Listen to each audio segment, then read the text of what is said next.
The machines were the only thing keeping time in that room, beeping, hissing, a slow mechanical rhythm that had replaced my daughter's own heartbeat monitor as the only sound I trusted. Emma was 14. 3 days earlier, she'd been laughing in the back seat of my car, arguing with her brother about a Spotify playlist. Now a ventilator breathed for her, and a nurse named Priya checked her IV line every 40 minutes, like she was guarding something sacred. I hadn't slept in 71 hours. I know the exact number, because I'd started counting somewhere around hour 30, when counting became the only thing that felt like control. My phone buzzed on the vinyl chair beside me. I almost didn't look. Almost. It was a text from my sister-in-law, Denise, not even meant for me. A screenshot forwarded by mistake, the kind of accident that ends marriages. A photo of my husband, Richard, shirtless on the deck of a yacht I didn't recognize, his arm wrapped around a woman I did. Her name was Vanessa. She worked in his office. I'd shaken her hand at the company holiday party 8 months earlier and told her I loved her earrings. The caption under the photo read, "Best week of my life." No stress, no drama, just us, time-stamped 2 hours ago, while our daughter lay in a coma 4 floors below the hospital cafeteria, where he'd told me 3 days prior that he was handling a client emergency in Miami and couldn't come. I didn't cry. I want to be clear about that, because everyone assumes crying is what happens next. It wasn't. Something colder took over, the kind of stillness that comes right before a decision you can't take back. Sensory memory does strange things during trauma. I can still smell the hand sanitizer on the ICU wall dispenser. I can still hear the particular squeak of Priya's shoes on the linoleum. And I can still see with perfect clarity the exact pixelation of that screenshot, zoomed in on his face, on his stupid, sunburned, oblivious smile. Denise called 40 seconds later, panicked, apologizing, saying it was meant for her sister, and she'd hit the wrong thread. I told her it was fine. It wasn't fine. Nothing about that week was fine. But I needed her to think I was calm, because calm people don't get warned. And I needed the element of surprise more than I needed sympathy. Rewind. Because you need to understand what came before the yacht. How a 15-year marriage gets to a place where a man can smile for a photo while his daughter is dying. Richard and I met in graduate school. He was charming in that specific way ambitious men are charming. Attentive when it served him, absent when it didn't. I told myself that was just how driven people operated. Successful marriages required sacrifice, I believed, and I decided early that I'd be the one who sacrificed the visibility, so he could chase the title, the corner office, the acquisitions that made his name a footnote in industry newsletters. 15 years of that arrangement teaches you to read a room before you read your own feelings. I noticed things. Late nights that stretched later.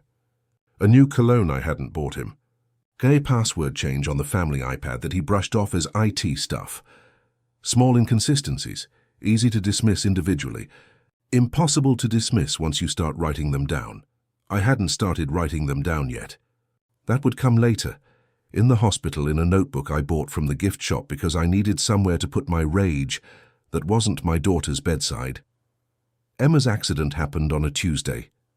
A car ran a red light on 5th and Alder, and my daughter's bicycle was in the crosswalk when it did.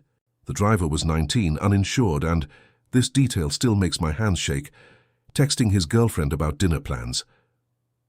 Richard was in a meeting when I called. He said he'd come as soon as he wrapped. He arrived at hour 6, said all the right things in front of the doctors, held my hand for exactly as long as it took the surgeon to leave the room, and then told me he had a call he absolutely could not miss. That was the pattern for 3 days. Appear, perform concern, disappear.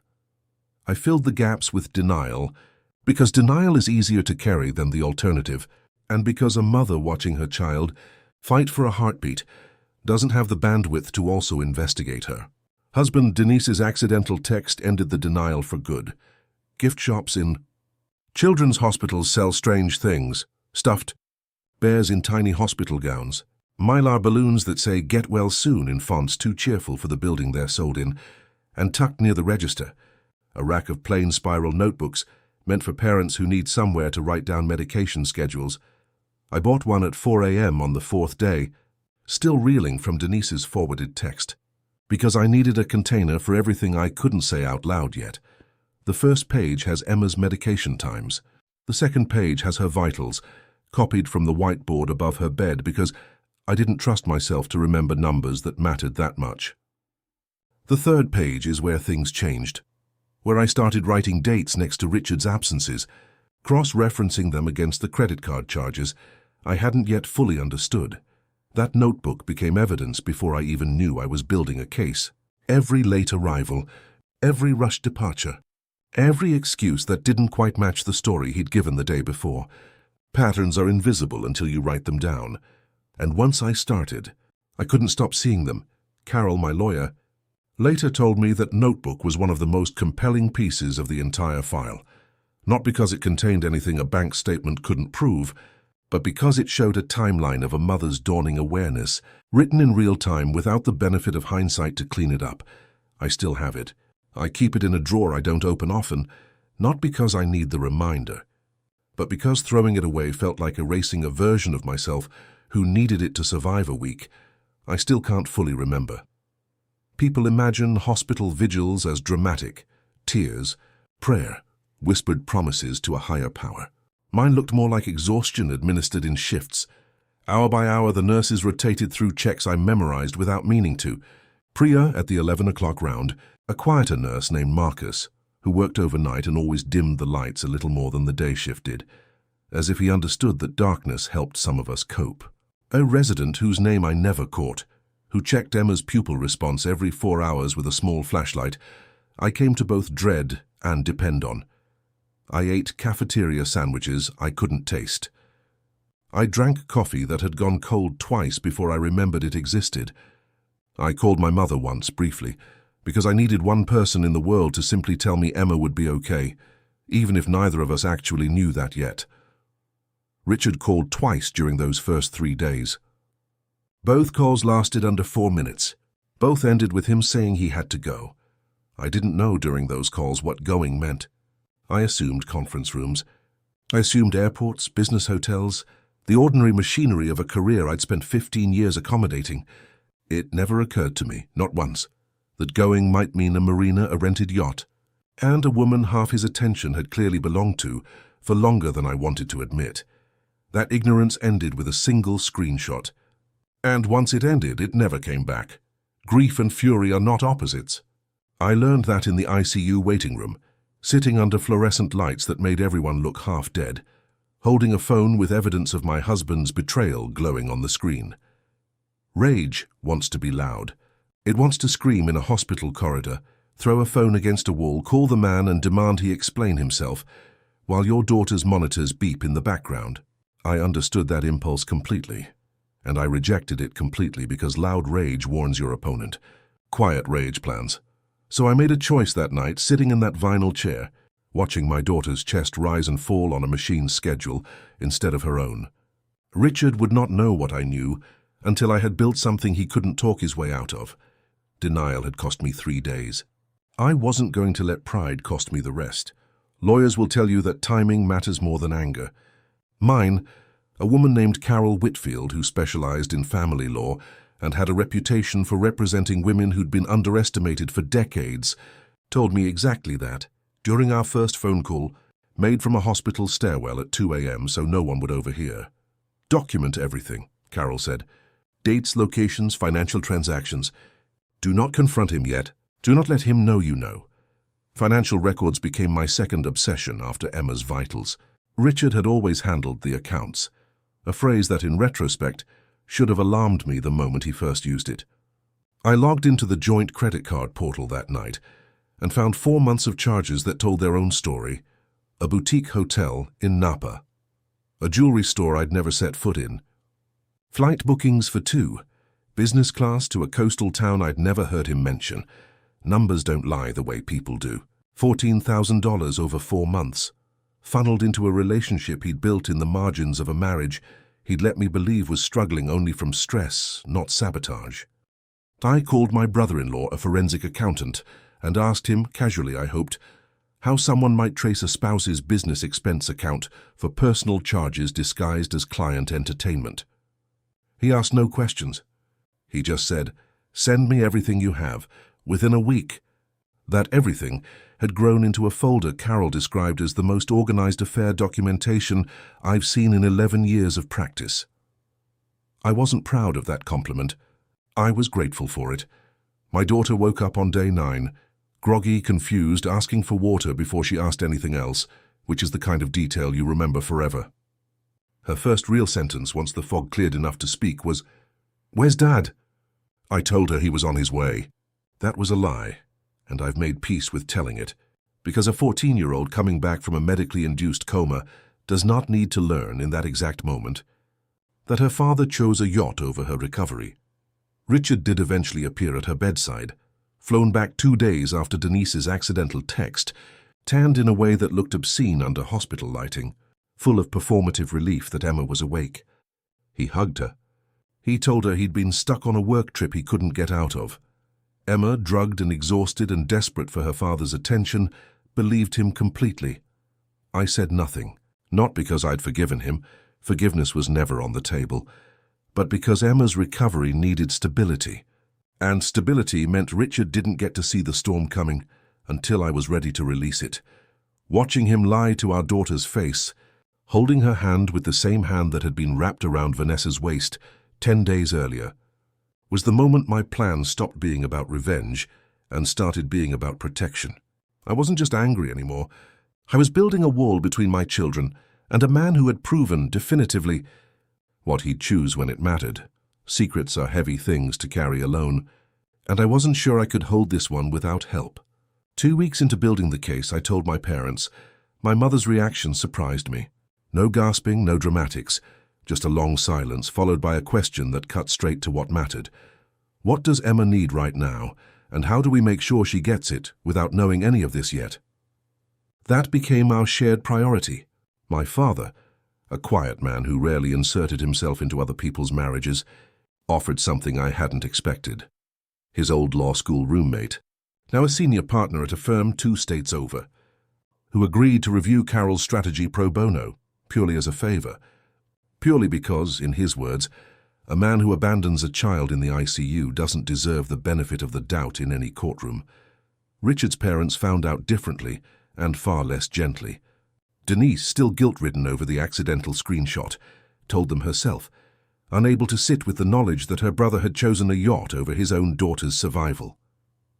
His mother called me in tears, apologizing for a son she hadn't raised to behave this way, offering to help with Emma's care in whatever form I needed. I accepted the help. I didn't need the apology, but I appreciated it anyway, because it told me something useful. Even the people who loved Richard most couldn't defend what he'd done. My son, Caleb, 12 at the time, noticed more than either of us gave him credit for. He asked me directly one night over dinner why Dad hadn't been around as much. I gave him a version of the truth scaled to what a 12-year-old could carry, that Dad had made choices that hurt our family and that those choices had consequences. He nodded like he'd already suspected as much and didn't ask again for weeks. Children absorb more than we protect them from. I've made peace with that. What I couldn't make peace with was letting Richard's absence go unaddressed, as if silence were somehow kinder than honesty delivered with care. 3 weeks after the accident, with Emma stable and transferred out of the ICU, I asked Richard to sit down at the kitchen table. Not the bedroom, not the car. The kitchen table, where he'd eaten 12 years of family dinners and pretended, apparently, to care about the family sitting around it. I placed the folder in front of him. Photos, bank statements, flight itineraries, screenshots he'd never intended anyone to see. His face went through 4 stages in under 10 seconds: confusion, recognition, panic, and then, infuriatingly, an attempt at charm. "It's not what it looks like," he started, and I actually laughed, a short, humorless sound that surprised even me. "It's exactly what it looks like," I said. "You were on a yacht with Vanessa, while your daughter was on a ventilator." There's no version of that sentence I need explained to me. He tried 3 different defenses in the span of a single conversation: that the trip had been booked before the accident, that he'd needed space to process the trauma, that I'd pushed him away emotionally over the years, and he'd found comfort elsewhere.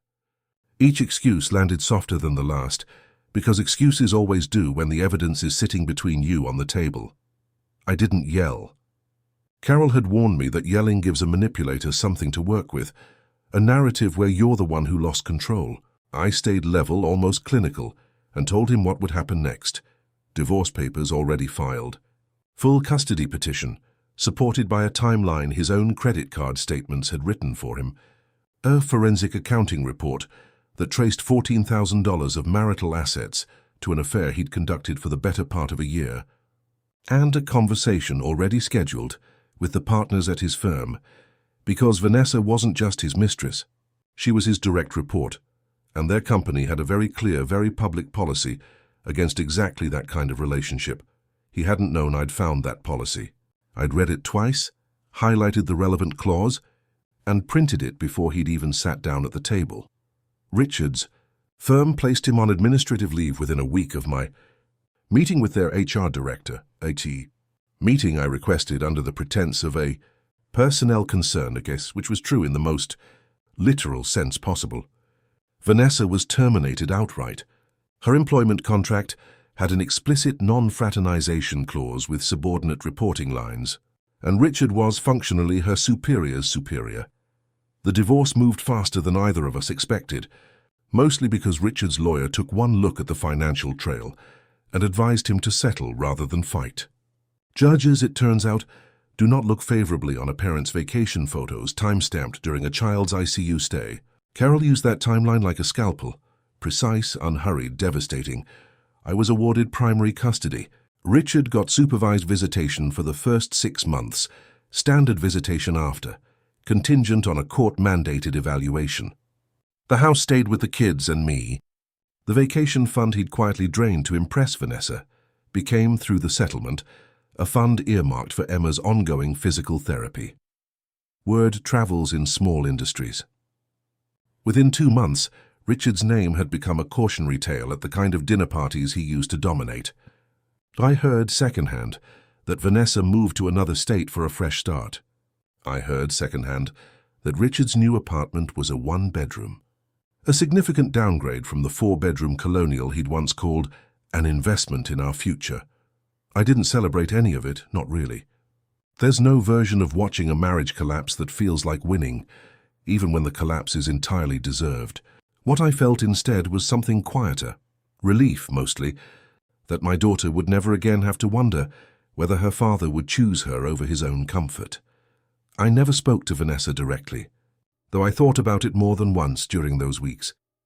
Carol advised against it, and she was right. Anything I said could be twisted into harassment, could muddy a case that was already clean. But I learned things about her secondhand through the HR investigation, through mutual acquaintances, who suddenly found reasons to reach out to me with information they'd clearly been sitting on for months. She was 29. She'd been at the firm for 3 years. Colleagues described the relationship as an open secret in the office, not confirmed exactly but assumed, the kind of thing everyone notices and no one names until it becomes unavoidable. Part of me wanted to hate her the way I hated Richard. So I tried for a while and it never quite took. She hadn't made vows to me.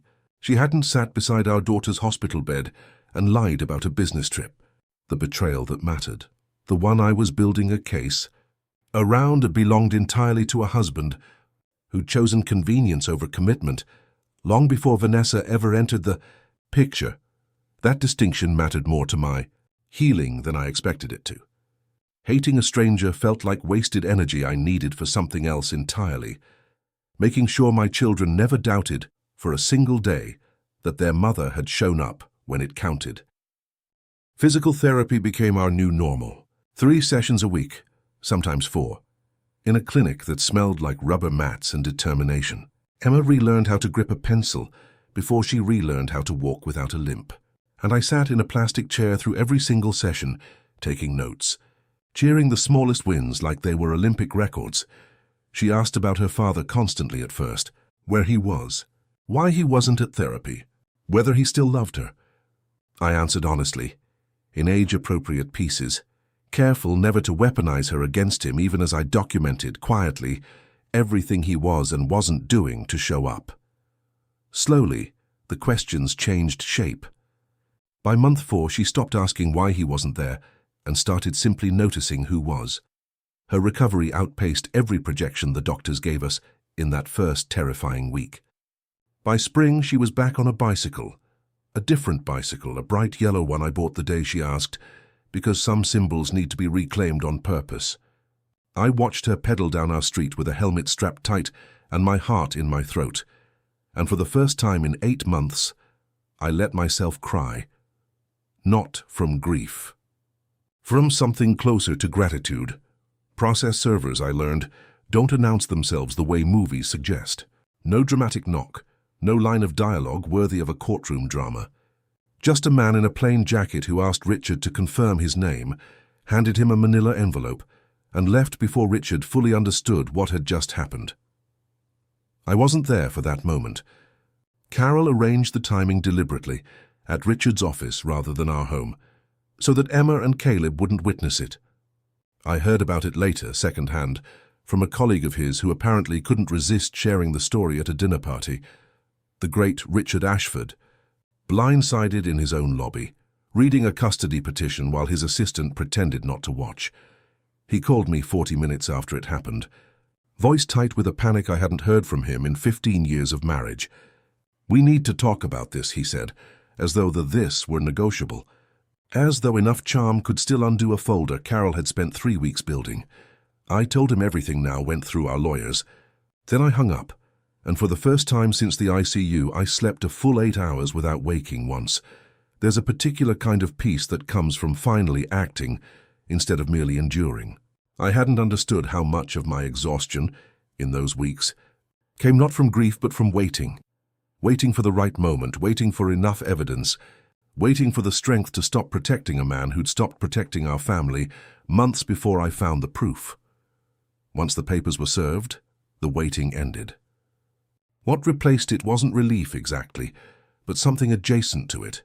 The particular calm of momentum, of a plan finally moving forward instead of sitting coiled in a notebook drawer. Family court is quieter than television makes it look.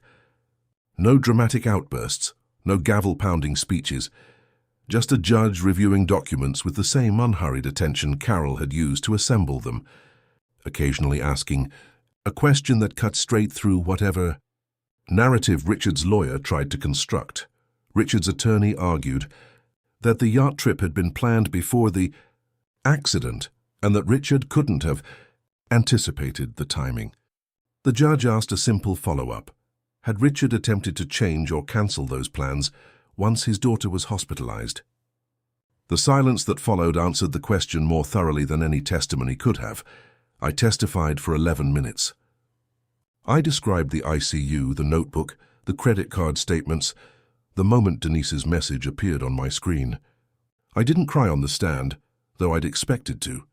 Something about finally being heard, in a room built specifically to weigh evidence rather than excuses, kept me steadier than I imagined possible. Emma didn't testify.